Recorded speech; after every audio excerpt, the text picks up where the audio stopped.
श्री गुरुचरित्र अध्याय 22. श्री गणेशाय नमः. श्रोते हो नमस्कार. आपण श्रवण करीत आहोत श्री गुरुचरित्रामृत अध्याय 22. वांज म्हशीला दुभती करण्याची श्री गुरूंची दिव्य लीला.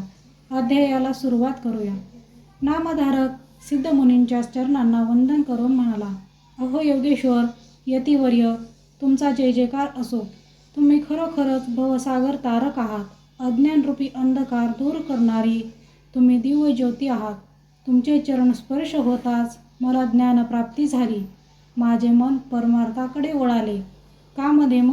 कामधेनू समान श्री गुरुचरित्र तुमच्या मुखातून मला ऐकायला मिळत आहे. हे माझे केवढे भाग्य.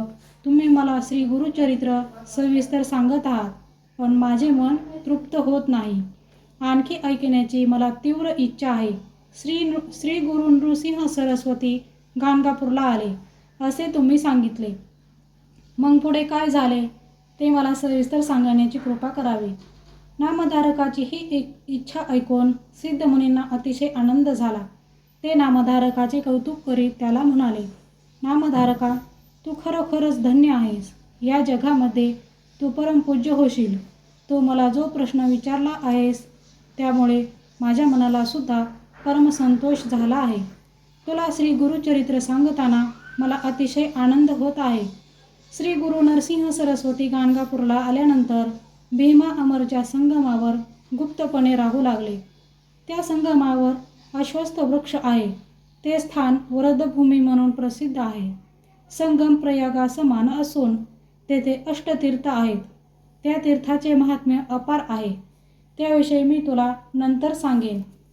तीर्थमहिमा प्रकट व्हावा आणि भक्तजनांचा उद्धार व्हावा यासाठी श्री गुरूंनी तेथे वास्तव्य केले. सूर्याची किरणे झाकून राहत नाहीत त्याप्रमाणे श्री गुरु गुप्तपणे तेथे राहत होते. तरीही त्यांची ख्याती सर्वत्र झालीच. श्री गुरु मध्यान्हकाळी भिक्षेच्या निमित्ताने गाणगापूरला जात असत. ते गाव अग्रहार होते. त्या गावामध्ये वेदज्ञ ब्राह्मणाची 100 घरे होती. राजाकडून त्यांना जमिनी मिळालेल्या होत्या. त्यामुळे सगळे ब्राह्मण तेथे सुखासमाधानामध्ये होते. त्या गाणगापुरामध्ये एक दरिद्री ब्राह्मण होता. त्याच्या पत्नीचे नाव पतिव्रता असे होते. ती नावाप्रमाणेच मोठी पतिपरायण साध्वी होती. ते ब्राह्मण 4 घरी भिक्षा मागून आपले आणि आपल्या पत्नीचे पोट भरत असे. त्या ब्राह्मणाच्या घरी एक म्हैस होती, पण ती भाकड होती. ती दूध देत नसे. त्यामुळे तिला वेसन घातली होती. गावातील लोक दगड माती आणण्यासाठी तिला भाड्याने नेत असत. त्यापासून त्या ब्राह्मणाला 4 पैसे मिळायचे.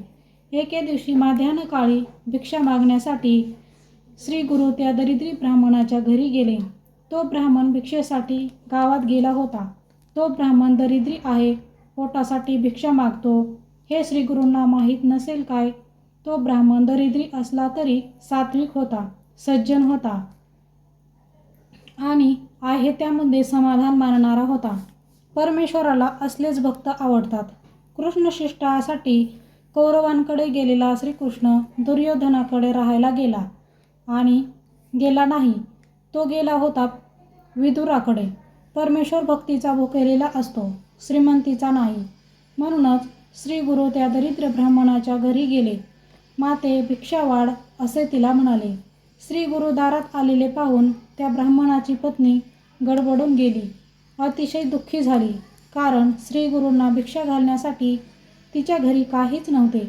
ती श्री गुरूंना वंदन करून म्हणाली, माझे पती भिक्षा आणण्यासाठी गावात गेलेले आहेत.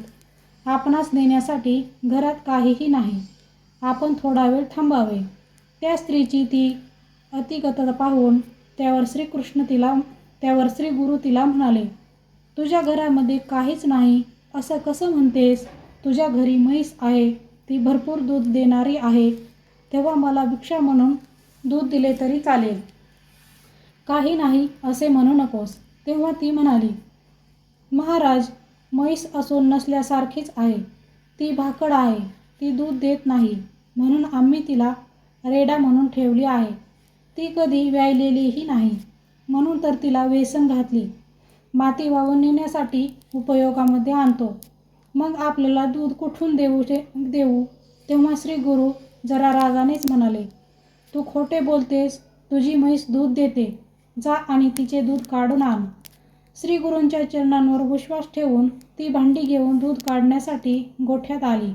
तिला अचल पाण्याने स्वच्छ करून ती दूध काढू लागली. आणि काय आश्चर्य, त्या म्हशीने 2 भांडी भरून दूध दिले. श्री गुरु सामान्य संन्यासी नाहीत, ते अवतारी महात्मे आहेत याची तिला खात्री पटली. तिने दूध गरम करून श्री गुरूंना दिले. श्री गुरूंनी ते प्राशन करून ते संतुष्ट झाले. त्याने तिला आशीर्वाद दिला, तुझ्या घरी अखंड लक्ष्मी राहील. तुझी मुले नातवंडे सुखात नांदतील. तुला कधीही काहीही कमी पडणार नाही, असा आशीर्वाद देऊन श्री गुरु संगमाकडे परत गेले.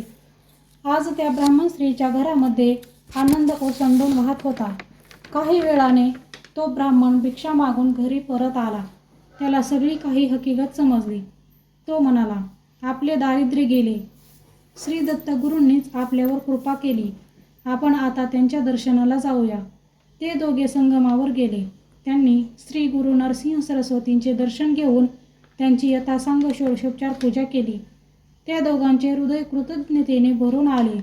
श्री गुरूंच्या कृपा आशीर्वादाने ते कुटुंब ऐश्वर्य संपन्न झाले. त्यांना धन धान्य पुत्र पौत्र सर्व काही भरभरून मिळाले. ही कथा सांगून सिद्धयोगी नामधारकाला म्हणाले, श्री गुरु दत्तात्रेयांची ज्यांच्यावर कृपा होते त्याला दुःख दारिद्र्य दैन्य कधीही भोगावे लागत नाही. त्याला 8 प्रकारचे ऐश्वर्य प्राप्त होतात. आणि यासाठीच सरस्वती गंगाधर श्री गुरुचरित्र विस्ताराने सांगतात.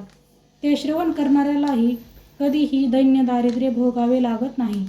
आणि श्रोतेहो, अशा प्रकारे श्री गुरुचरित्रातील हा 22वा अध्याय येथे समाप्त होत आहे. या पुढील कथाभाग पुढील अध्यायामध्ये. तोपर्यंत श्री गुरुदेव दत्त. श्री स्वामी समर्थ.